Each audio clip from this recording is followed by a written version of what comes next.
The gymnasium buzzed with excitement as the students shuffled into their seats, eager for the annual school assembly. It was the kind of event that united the entire school body, parents, teachers, and faculty members all gathering under one roof to witness the culmination of months of planning.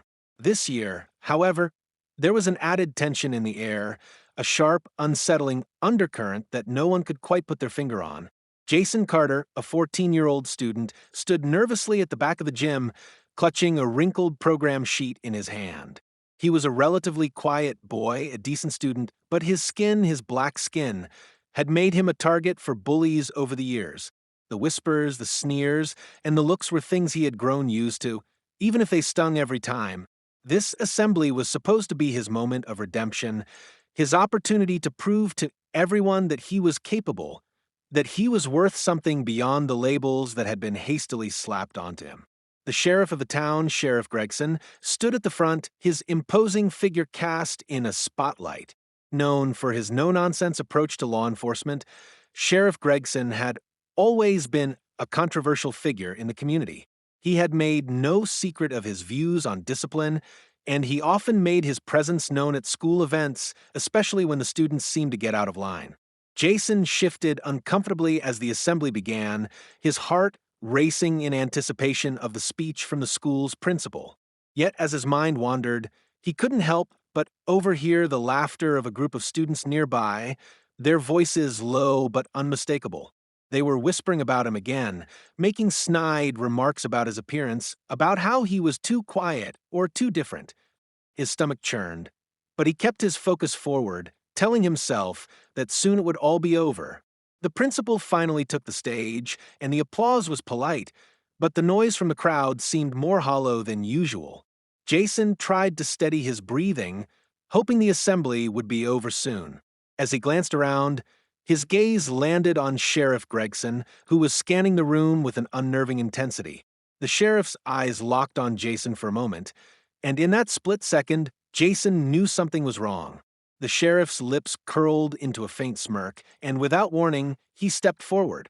Jason froze, his blood running cold. He didn't understand why the sheriff was moving toward him, but he could feel the tension mounting, thick and suffocating. And then, as if in a moment of madness, Sheriff Gregson did the unthinkable. With one swift motion, he slapped Jason across the face. The sound echoed through the gym, a sharp, sickening crack that stunned everyone into silence. The room fell into an eerie quiet. The students looked on in shock, unsure of what had just transpired. Jason's cheek burned with the sting of the blow, but the embarrassment and humiliation that followed were far worse. His eyes welled up with tears, but he fought them back, unwilling to show weakness in front of the crowd. He had already been branded as the quiet kid, the outsider, and now this? It felt like the world was closing in on him.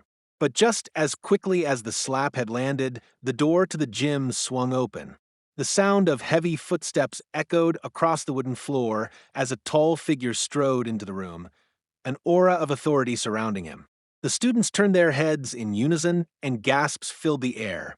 It was none other than the U.S. Secretary of Defense, Robert Bennett, who had arrived unexpectedly for a special speech.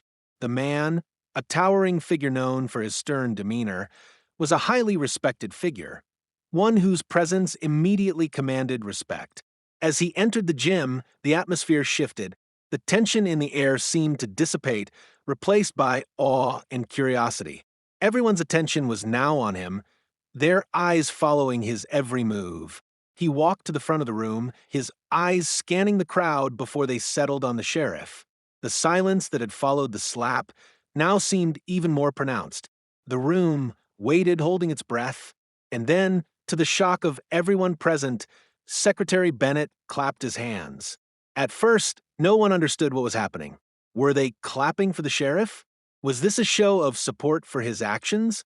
But then, to everyone's surprise, the Secretary of Defense turned toward Jason. With a stern, almost fatherly gaze, he nodded at the boy. "I have seen enough," he said in a deep, resonating voice. "I have seen enough of injustice in this country.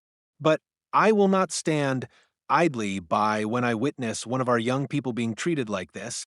The room was stunned into silence once more. What was happening? Was this a mistake?